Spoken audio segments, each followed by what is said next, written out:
Isa sa mga inaantabayanan ng mamamayan ay ang desisyon ng Tribunal Court sa The Hague sa Netherlands. Ang desisyon ng hukuman na ito na tumatalakay sa mga territorial disputes ay may napakalaking epekto para sa atin, lalo na sa usapin ng pangseguridad at pang-ekonomiya.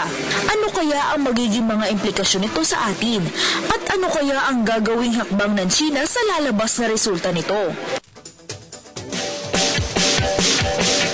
Pilipinas, nag-trend ang #Chexit kahapon matapos nga ilabas ang desisyon ng Permanent Court of Arbitration pabor para sa Pilipinas. Ano nga ba ang consequence nito para sa ating bansa ngayon nga lumabas na nga ang desisyon ng UN? Kaya naman this morning makakasama natin muli ang legal expert. Walang iba kundi si Attorney Maris Manalo. Good morning, ma'am.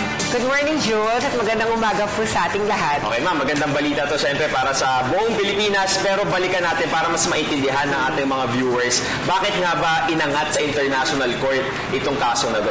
Okay, kasi ito yung nakikitang paraan. Okay, ito muna, itong desisyon na po ito na narinig nyo, na basa nyo kahapon, na saksihan natin, ay ito po ay base sa hinaing ng ating gobyerno patungkol sa agawan sa teritoryo sa West Philippine Sea or South China Sea sa pagitan ng bansang Pilipinas, sa pagitan ng ating bansa at ng bansang China. Ito ay bunsod po sa mga aksyon ng China na pagtatayo ng base militar sa South China Sea na hindi lang kinagulat at kinakatakot ng bansang Pilipinas kundi ng mga karating bansa. Subalit sa China, ayon sa kanila, itong mga islang ito ay pag-aari nila. So, nagkaroon din ng, kung naalala mo, noong 2012, nagkaroon ng standoff ang Pilipinas, sa pagitan ng Pilipinas at ang China, kung saan ay walang aalisan. Pero nung nagkasundo silang umalis, bumalik ang China. Yun ay lingid sa ating kaalaman. At nagsimula noon, nagtayo na sila ng yung mga artificial structures, katulad ng mga, nagkaroon sila ng reclamation. At dahil dito, sa pananaw ng Pilipinas, ay sa anumang alitan, dapat ikaw ay nasa isang matuwid na katuwiran. Kaya tayo ay naghain ng legal na pamamaraan sa International Court of sa Arbitral Tribunal para ipatupad itong UNCLOS kung saan sinasabi natin na tayo ay na-violate ang ating karapatan ng China. Dito sa UNCLOS, attorney, ang China ay signatory, pero ngayon na lumabas na yung desisyon, hindi raw nila ito kinikilala. Paano po yan? Okay, nung ating inilatag ang ating problemang ito sa UN, simula pa lang sinabi nila na walang jurisdiction, 'di ba? Ang Arbitral Tribunal na ito. Subalit nagkaroon pa rin. Meron kayo, kumbaga meron jurisdiction ito dahil ito ay patungkol sa agawan sa teritoryo na sa karagatan, patungkol sa karagatan. Pero sa ngayon po, kung sasabihin nila na ito ay hindi binding sa kanila, ito ay binding sa China. Hindi lang sa Pilipinas, kundi maging sa China dahil ang China po ay signatory din dito sa UNCLOS na ito. Subalit Audrey Jules, iba yung binding at iba yung pwede ba itong ma-enforce, di ba? Magkaiba ho yung dalawang yon. Yung enforcement is different. And that responsibility is with the current administration already. Yes, kasi, okay, kailangan maging tayo rito maging diplomatic. Kasi it involves international relations. Kung mapapansin po natin, ang ating gobyerno ay napaka-sober, hindi sila yung confrontational nung dumating ang desisyon na to kahapon. Diba? Alam na ang lahat na ito ang magiging desisyon. Kasi nasa batas tayo The rule of law, inalatag natin ang ating problema sa tamang paraan at ito naging desisyon. So paano ba natin ito tatanggapin?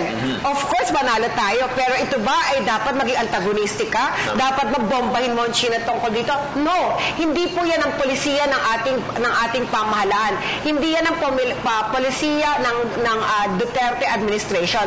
Ang gusto po natin ay nasa diplomasyang paraan. Kumbaga, ito nga yung napapanahon na nga ngayon ulit, Jules, yung napag-aralan namin sa international law noon, na dapat sa mga ganitong sitwasyon, ang mga nagsasalita lang dito ay nasa DFA, kamukha ni Secretary Yasay. Yung mga talagang nasa otoridad. Oo, hindi pwedeng basta magsasalita lang dito ang kung sino kasi masela nito eh. Hindi ka pwede maging antagonistic. At napakaganda ng pagtanggap ng gobyerno, ng ating gobyerno ngayon, dahil hindi tayo confrontational. Ano ba dapat natin gawin? Kailangan ba because of this decision ay pumunta ka na doon at makipag-away na tayo sa China? Of course not. Speaking of that, ibaba natin ito sa level ng mga ordinaryong Pilipino, lalo na sa mga mangingisda. Ano yung magiging epekto nito sa kanila? Okay. Yung nakita natin sa television yesterday, tsaka mag-isa ngayon na masasaya na sila kasi pwede na silang mamalakaya doon, pwede na silang mangisda doon. Pwede na ba? Dahan-dahan, okay? Dahan-dahan. Hindi po dahil may desisyong ito ay pupunta na tayo doon at makikipagbakbakan na tayo sa China. Yan po ay magbibigay lang ng pangit na kumbaga it will just result into something bad na ayaw na mangyari ng ating gobyerno. Paano po natin ba i-enforce ang ganitong klaseng, di ba meron lang tayong decision, pabor nga sa atin yan eh. Okay, dito po gumagawa na po ang ating pamahalaan ng mga diplomasyang paraan kamukha ng pakikipag-usap. Diplomatic talks, multilateral talks, direct talks, whatever talks, lahat basta may pag-uusap. Sabi ko nga sa mga kliyente ko, lahat ng bagay nakukuha sa tamang usapan, sa legal na usapan. At dahil because of this decision, Jules, nandun na tayo ngayon sa meron tayong leverage. Kasi sabi, usapan lang pala, why did we have to go to the United Nations and bring this matter? Because of this decision, magkakaroon na po tayo ng leverage. We will be in the bargaining power para makipag-usap sa kanila. Bakit? Because of this decision na pabor sa atin, pwede nyo sabihin sa China, pwede kayo magkaroon ng concession, pwede nyo kaming bigyan ng mga gandang paraan, like, pwede tayo magkaroon, i-explore nating dalawa, pwedeng papayagan nyo ang aming mga mangingisda na mangisda dyan.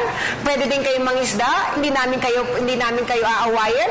Explore natin ang soil nito para makuha natin yung tinatawag kasi sabing natural gas, yung mga research. Kaya yung pinag-aagawan. Kasi yun ang mga pwede natin gawin. Kaya maging malumanay, maging kalmado po tayo sa napakagandang desisyon na ito para sa atin tungkol dito sa South China Sea. Ayan sa lahat ng mga kababayan natin, chill muna tayo. Pakasaya muna tayo ngayon, pero syempre hayaan natin yung gobyerno natin na makipag-usap diplomatically. Kalmado. We have to be calm. Okay, thank you so much once again for your time. Muli na kasama natin legal expert, walang iba kundi si Attorney Mariz Manalo. Tuloy-tuloy pa rin po ang ating usapan, lahat ng yan sa pagbabalik ng Good Morning Pilipinas. Ako po si Cathy San Gabriel. Subscribe na sa PTV YouTube channel. I-click lang po ang subscribe button.